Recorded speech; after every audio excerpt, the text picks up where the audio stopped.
Keramik berasal dari bahasa Yunani keramus, yang berarti bahan yang dibakar atau tembikar. Jadi bahan yang dibakar, jadi proses pembuatan keramik mesti melalui pembakaran. Dibakar, dia keras, dan menghasilkan bahan yang keras, bisa dibuat untuk keperluan sehari-hari, mungkin untuk bata, mungkin untuk bahan-bahan sehari-hari seperti kebutuhan piring, candy, gelas, dahulu orang seperti itu. Itu keramik. Jadi keramik merupakan bahan yang dibuat melalui proses pembakaran. Merupakan material tertua yang dibuat oleh manusia. Jadi orang-orang dahulu sudah buat gedung-gedung. Orang dulu udah buat perangkat-perangkat untuk keperluan sehari-hari. Kebutuhan makan, bahkan untuk buat rumah, mereka udah buat. Yang menggunakan bahan keramik. Ya, mereka bakar, kemudian bahannya mengeras. Setelah keras, produk itu digunakan untuk keperluan mereka. Selama puluhan tahun, material ini termasuk kategori keramik tradisional. Ya, jadi ya keramik Cina. Jadi Cina merupakan negara yang cukup maju dalam teknologi keramik pada masanya. Dan bahan apa yang digunakan? Bahan dasar tanah liat, bahasa Inggrisnya clay, bahasa Indonesianya tanah liat atau tanah lempung. Maka dibuatlah ini seperti batu bata, ini batu bata nih. Ya, yang kita buat di rumah. Di rumah itu kan batu merah, itu kan batuan dibuat dengan proses membakar, dibakar pakai jerami ya, pakai ampas padi. Ya, itu dibuat orang clay apa nih? Tanah liat ini. Kemudian pot tembikar, ya seperti ini bahan-bahan melalui proses pembuatan yang menggunakan tanah liat. Mangkok porselin, sampai dengan barang pecah belah ya. Dan dulu orang buat patung-patung juga menggunakan material keramik ini. Dan ini kalau ketika dia sudah dibuat dalam bentuk yang lebih indah, dikasih pewarna dan yang lain, dibuat halus, maka jadi bahan keramik yang seperti yang lihat sekarang. Oke, nah kemudian kita akan bahas kimia keramik sekarang. Dan apa definisi kimia untuk keramik itu? Maka secara kimia, keramik adalah senyawa padatan anorganik yang bukan logam dibuat pada temperatur yang besar sekali. Ini definisi dari keramik. Jadi kalau dia melalui treatment, melalui bahan yang anorganik, tapi bukan logam, jadi bukan logam di sini ya, berarti non logam. Maka dia adalah termasuk pada keramik. Dan juga bisa dibangun antara gabungan logam dengan non-logam. Misalnya pada kasus ini ya, Anda punya aluminium oksigen, aluminium oksida atau aluminium di sini. Nah, ini juga bisa menjadi keramik ya. Baik dia itu adalah dari non-logam dengan logam seperti ini, CaO juga demikian, MgO logam, oksigen non-logam, kalium oksida juga contoh dari non-logam dengan logam yang membentuk keramik. Jadi keramik juga bisa terbentuk dari gabungan non-logam dan logam. Begitu, silika juga termasuk. Umumnya berikatan ion dan sebagian berikatan kovalen. Ya, dia bisa berikatan ion, bisa berikatan kovalen. Dan ada sekarang kan, contohnya apa nih? Anda punya SiO2, ini bisa jadi keramik. Nah, ini kategori apa nih? Ini ikatan kovalen atau logam? Kalau begini dia adalah ikatan kovalen. Aluminium oksida gimana? Aluminium, logam, oksigen, non-logam. Mungkin adalah keramik, mungkin adalah ion. Bisa jadi karena dengan rapat muatan aluminium yang besar, dia bisa menjadi kovalen. CaO, oh ini positif nih, ion. MgO juga ion. Kalium oksida juga ion. Nah, dia bisa berikatan ion, bisa berikatan kovalen. Terdapat dalam bentuk nitrida, karbida, dan oksida. Nitrida apa nih? Ada dengan nitrogen berarti. Ada N-nya, N-nya dalam bentuk O, ada akhiran ida, berarti nitrogennya dalam bilangan oksidasi negatif. Karbida berarti berdikatakan karbon. Nah, kemungkinan karbonnya bermuatan negatif. Oksida, oksigennya bermuatan negatif. Jadi bisa dengan nitrogen, bisa dengan karbon, bisa dengan oksigen. Ini contoh dari keramik yang kita jumpai ya. Contohnya sekarang apa nih?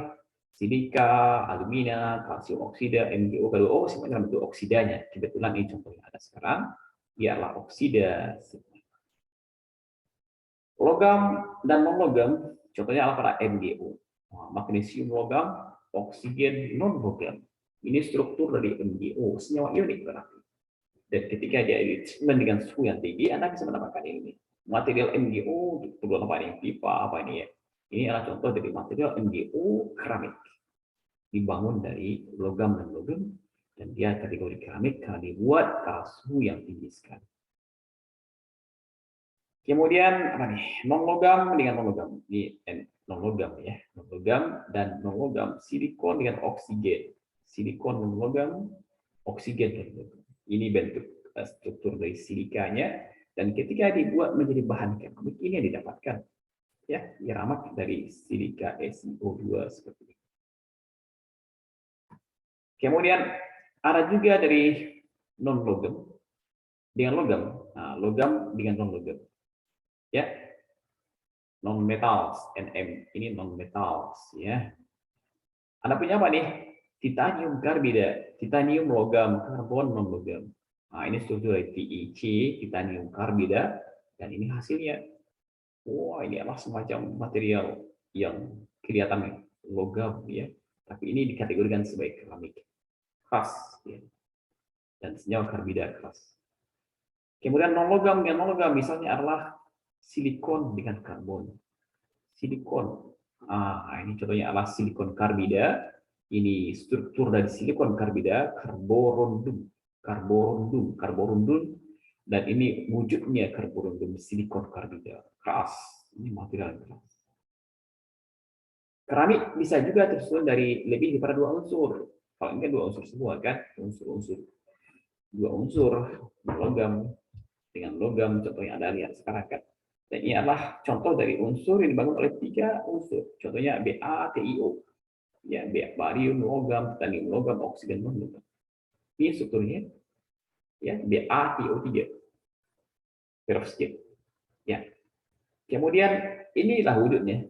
Keramiknya ini. Keramik dari BaTiO3. Barium titanat ya.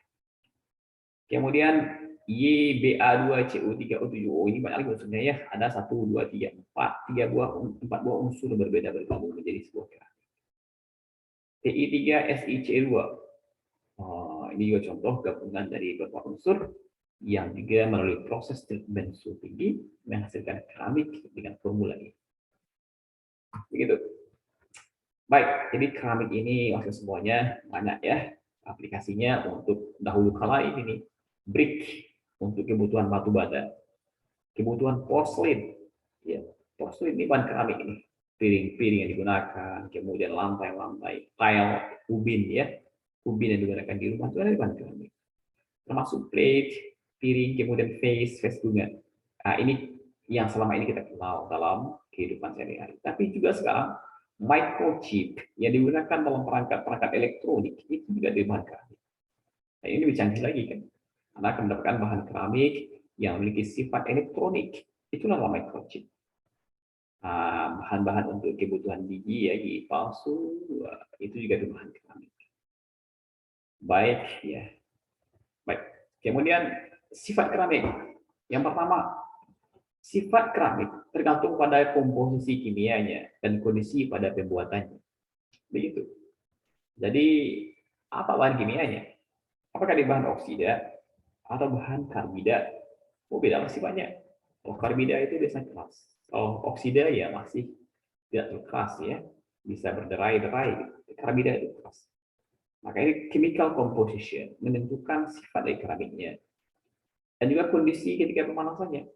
Karena profil pemanasan akan menentukan bagaimana sifat-sifatnya. Baik, kekerasan keramik ya, grade hardness and strength dipengaruhi oleh jenis ikatan kristalnya. Jadi yang jelas keramik itu mesti keras ya, dia keras dan sangat keras malah dan kuat dan dipengaruhi oleh jenis ikatan dalam kristal. Nanti kita bisa melihat apa ikatan kimianya pada keramik tersebut. Kemudian sifat thermal keramik. Yang jelas, keramik itu dibuat pada suhu yang tinggi. Artinya mereka akan memiliki titik leleh yang tinggi juga. Umumnya keramik memiliki titik leleh melting point yang di atas 1000. Karena memang treatmentnya dulu di atas 1000. Suhu yang tinggi sekali.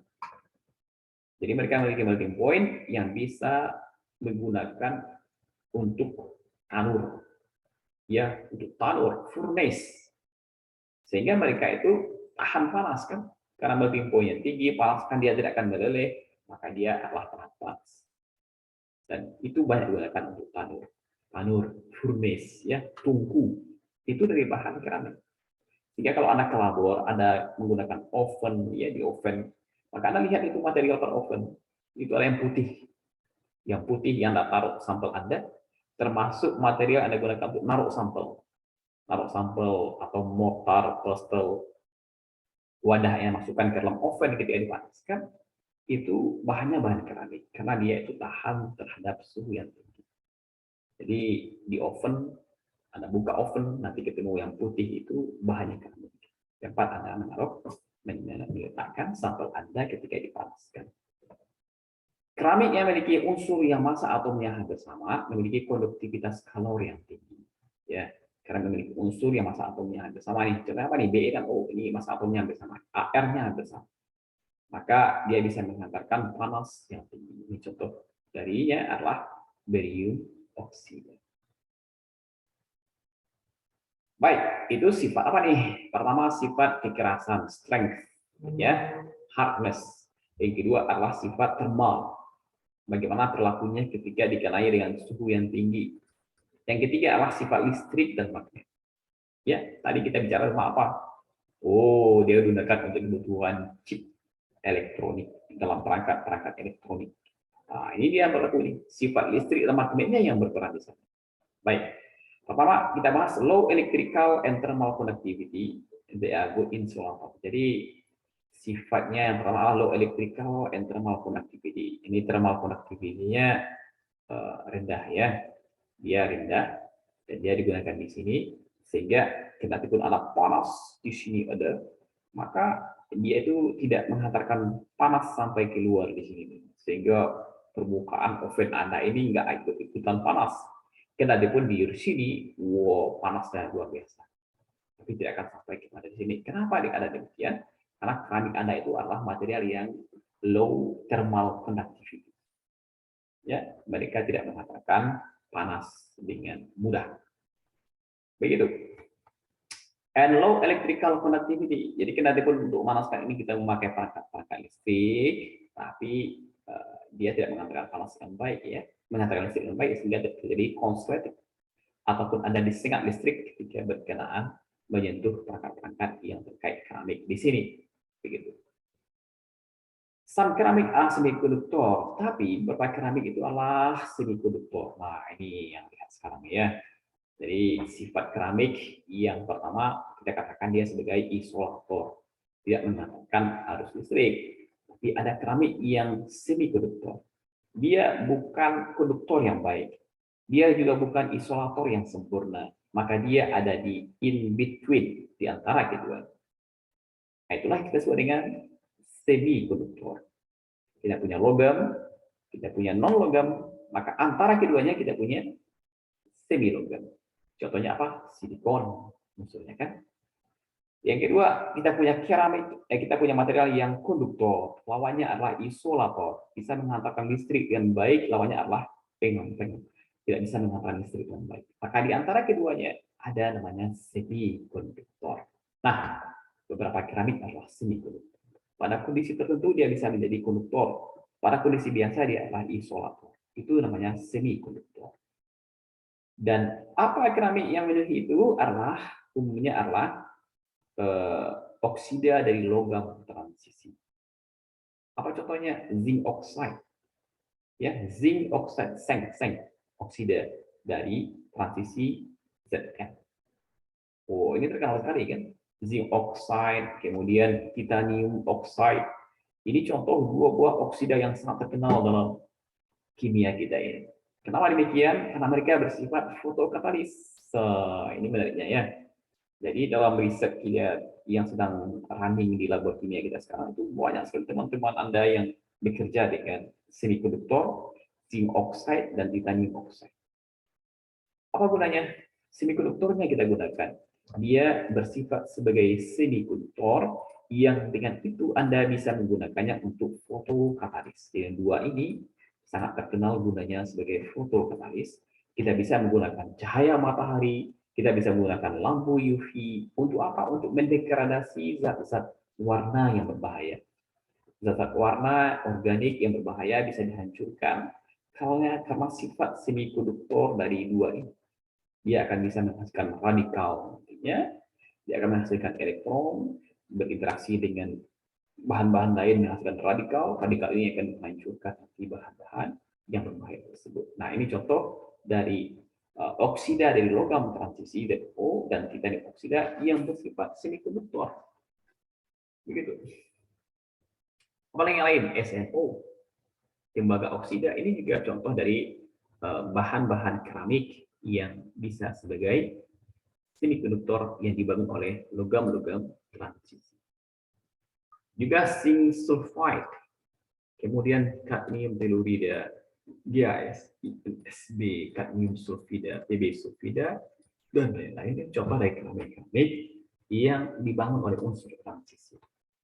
Apa yang uniknya? Sifat semikonduktor. Ya. Nah, inilah yang kemudian termasuk di bawah ini ya. Keramik memiliki sifat semikonduktor dan sifat magnetik langsung bersamaan. Contohnya adalah zinc oxide dan besi oksida. Dan sifat inilah kemudian menjadi dasar bagi teknologi elektronik ini. Jadi perangkat-perangkat elektronik yang mendasarkan diri pada prinsip semikonduktor, maka ini bahan kimia yang berperan. Baik yang digunakan di HP, digunakan di speaker, loudspeaker ya, digunakan monitor, bahkan sebagai microwave, digunakan macam-macam perangkat-perangkat elektronik yang ternyata mendasarkan diri pada bahan semikonduktor dan orang banyak menggunakan oksida logam.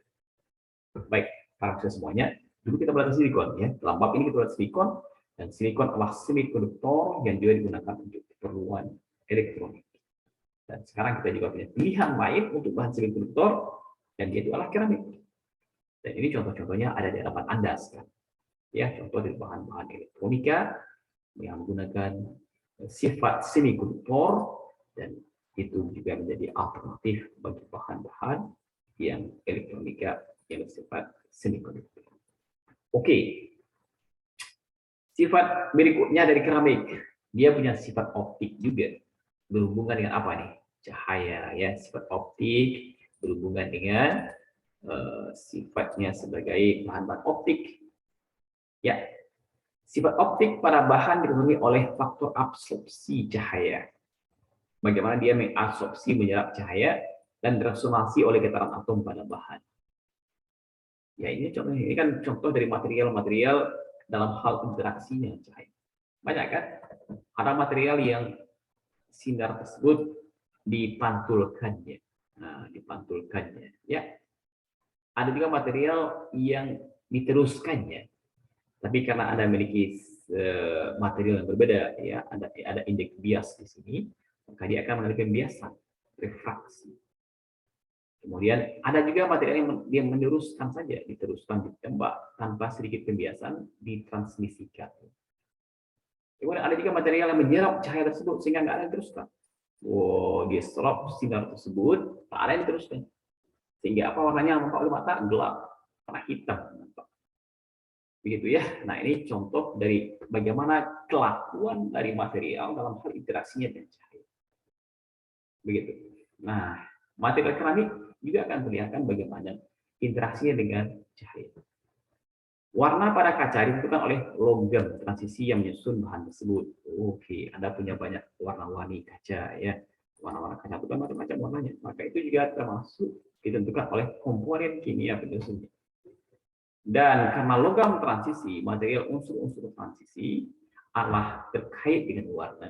Ya, kita katakan logam-logam transisi. Apa yang spesial pada logam transisi? Kimia koordinasi. Apa yang spesial pada kimia koordinasi? Kompleks adalah hal warna. Nah, begitu pula dengan pada kaca yang ada warna-warnanya, pasti mengandung, bisa dikatakan, ya, secara umum mengandung logam-logam transisi di sana. Oke. Sifat berikutnya dari keramik ya, tadi kita katakan strength kuat ya, tapi mereka berbeda kuatnya dalam hal dihantam dengan palu. Ya, mereka dikatakan kuat lah ya, bisa bertahan lama, mereka long lasting and hard wearing. Nah, tapi kalau kita bedakan antara kerasnya keramik dengan kerasnya logam, berbeda. Kalau Anda punya besi, Anda pukul, dia palu, apa yang terjadi? Dia paling tipis, menipis, ya, menipis, tipis jadi. Kemudian emas sama, dipukul Anda punya medali emas seperti koin. Itu sifat logam. Bagaimana dengan keramik? Bisakah keramik dihantam dengan palu juga bisa tipis seperti ini? Menjadi cakram, piringan? Tidak. Contohnya piring, sekarang kan piring keramik Anda pukul dengan palu, hancur dia, berderai dia. Padahal dia keras juga, keras. Keramik keras ini juga keras. Tapi kenapa mereka berbeda? Dalam hal perlakuannya dengan hantaman ini. Maka bisa kita lihat langsung dari strukturnya kan. Tadi lihat struktur keramik dengan logam berbeda. Kalau logam dibangun oleh atom-atom yang bersusun rapat dengan pola seperti yang sudah kita bahas sebelumnya. Yang hal yang spesial adalah dia itu bisa mengalami sliding. Ya, sliding satu atom dengan atom yang lain. Kita belajar ikatan logam dulu, yaitu kalau Anda pukul di sini, apa yang terjadi? Dia bisa mengalami sliding, tergelincir ya, sehingga ini bisa bergeser lapisan atas ke kiri, lapisan bawah ke kanan, tanpa merusak, menghancurkan struktur yang ada. Hanya membuat mereka menipis karena adanya pergeseran antara satu lapisan dengan lapisan berikutnya ketika gaya dikenakan dari luar. Sehingga Anda mendapatkan bentuk yang tetap integrasi seperti ini dan tanpa dihancur lebur berderai-derai. Bagaimana dengan logam? Ya. Di ruang informasi bikin surat bebas kesan. Lantai dua, lantai dua. Lantai dua. Ya. Dari mana? Dari tangga, masnya. Oke, kita lanjutkan ya. Jadi mereka ikatan keramik seperti ini, Anda lihat dia berikatan dengan cara seperti ini. Maka satu-satunya cara Anda untuk dia hancur, kenapa? Karena Anda harus menghancurkan semuanya. Jadi ketika Anda hantam ini, maka dia akan pecah ya, karena ya nggak ada pilihan lain. Untuk sliding seperti metal tidak bisa, karena dia bukan ikatan logam tentu saja. Maka hanya satu pilihan, dia hancur bentulan. Gitu. Dia hancur bentulan seperti ini ya. Akhirnya dia kemudian berantakan menjadi pecahan kepingan logam seperti ini. Karena dia bukan logam yang punya ikatan logam, di mana kita melihat penyalautan elektron yang mengikat dengan kation-kation dari unsur-unsur logam ini. Begitu. Kemudian, keramik udah ya. Nah, kemudian kali ini, keramik sudah. Oke.